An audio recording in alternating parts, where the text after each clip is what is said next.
नमस्कार, मैं रचना शर्मा चढ़ती कला टाइम टीवी देख रहे सभी दर्शकों का स्वागत करती हूं। आप देख रहे हैं हरियाणा न्यूज। समाचारों की शुरुआत से पहले एक नजर आज की मुख्य सुर्खियों पर।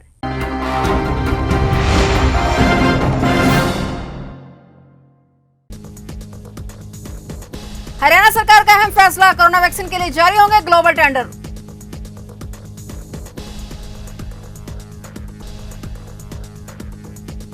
चार मरीजों को एक साथ ले जाने वाली मिनी एम्बुलेंस बस हुई संचालित, उपायुक्त ने दिखाई हरी झंडी।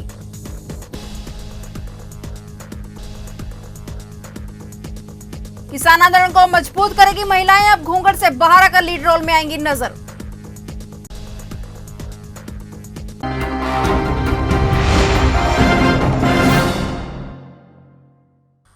और अब समाचार विस्तार से।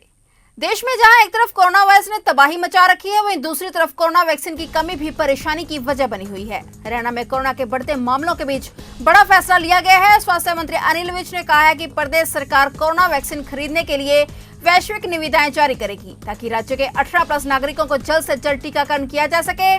गौर है कि हरियाणा के ग्रामीण क्षेत्रों में कोविड संक्रमित मरीजों की संख्या में बढ़ोतरी को देखते हुए अगले 2 दिन के भीतर हर जिले में 50 या इससे अधिक हॉटस्पॉट वाले गांवों में आइसोलेशन सेंटर स्थापित करने होंगे। इसकी कार्रवाई रिपोर्ट महानिदेशक विकास और पंचायत के कार्यालय को ईमेल आईडी पर भेजनी होगी। हरियाणा के जींद में किसानों ने भारतीय किसान यूनियन के बैनर तले 40 सदस्यीय पदाधिकारी बनकर कई अहम फैसले लिए हैं। 40 सदस्यीय पदाधिकारियों में मुख्य तौर पर महिलाओं और युवाओं को जगह दी गई है, जो आंदोलन की कमान संभालेंगे। महिलाओं ने कहा है कि अब वह घूंघट से बाहर निकलकर आंदोलन को मजबूत करेंगी। वह अब चूल्हा चौका और गोबर तक सीमित नहीं है। बीकेयू के जिला प्रधान आजाद सिंह पालवा ने बताया कि आज 40 किसानों को जिला स्तर और खंड स्तर पर जिम्मेदारी सौंपी गई है। अब हमारी लड़ाई कानून बदलवाने के साथ साथ व्यवस्था परिवर्तन की बन गई है। किसानों को पता है कि ये लड़ाई लंबी चलेगी, जिसके लिए मजबूती देने के लिए संगठन का विस्तार किया गया है। संगठन में महिलाओं, छात्रों और IT सेल का विस्तार किया गया है। वहीं महिलाओं ने कहा है कि वे अब घूंघट प्रथा से बाहर आ चुकी हैं। महिलाएं आगे से लीड रोल में नजर आएंगी। उन्होंने कहा कि अब डर निकल चुका है और वह किसी भी स्थिति से निपटने को तैयार है।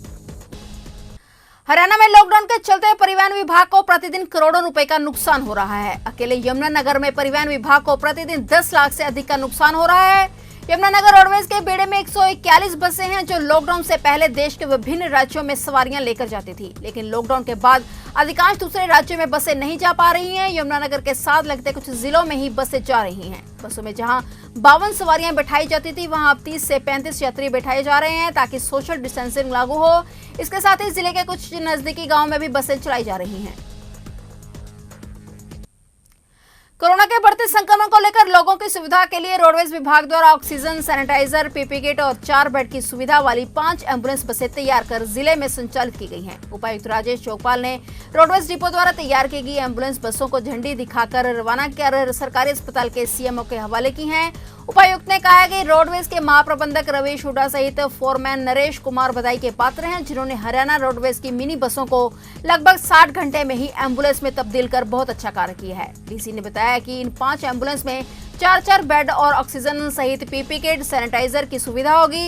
एम्बुलेंस चालक के लिए अलग कैबिन बनाया गया है, जिससे कि चालक पूरी तरह से सुरक्षित रह सके। इस एम्बुलेंस का प्रयोग एक ही स्थान से कई मरीजों को एक साथ दूसरे स्थान पर या अस्पताल में शिफ्ट करने के लिए किया जाएगा। CMO ने कहा है कि कोरोना इस महामारी के दौरान रोडवेज विभाग द्वारा दी गई मिनी एम्बुलेंस बसों में उन्हें काफी सहायता मिलेगी।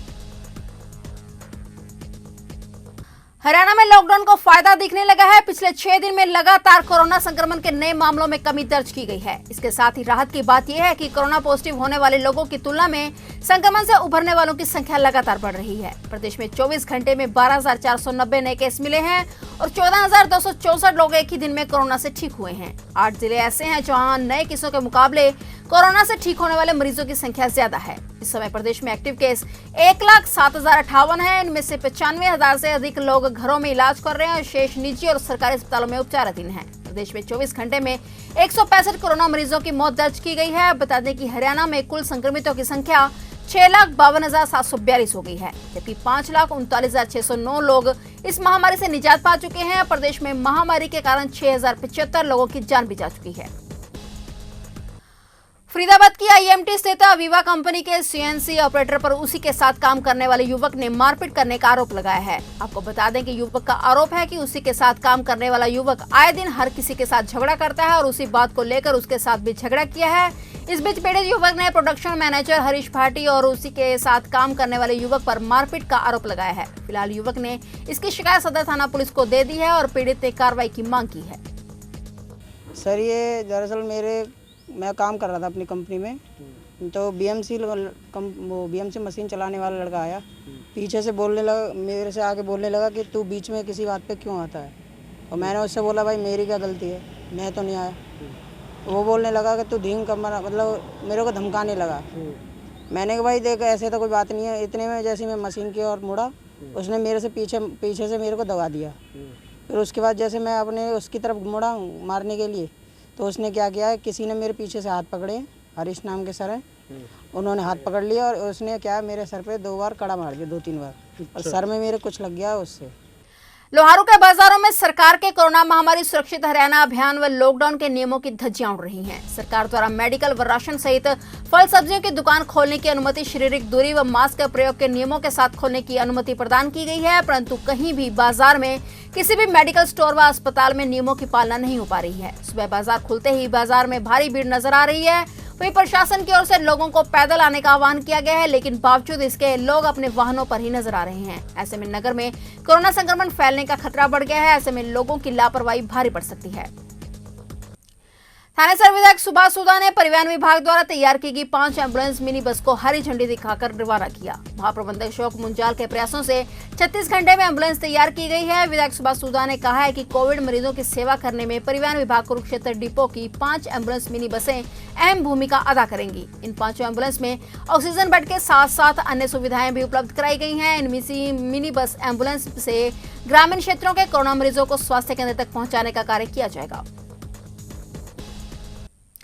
रोहतक की सुनारिया जेल में सजा काट रहे डेरा मुखी राम रहीम को अस्पताल से छुट्टी मिल गई है। राम रहीम के पीजीआई में सभी तरह के टेस्ट करवाए गए हैं, जिनकी जांच रिपोर्ट सामान्य आई है। रिपोर्ट सही होने के चलते राम रहीम को अस्पताल से डिस्चार्ज कर दिया गया है और राम रहीम को वापस सुनारिया जेल पहुंचा दिया गया है।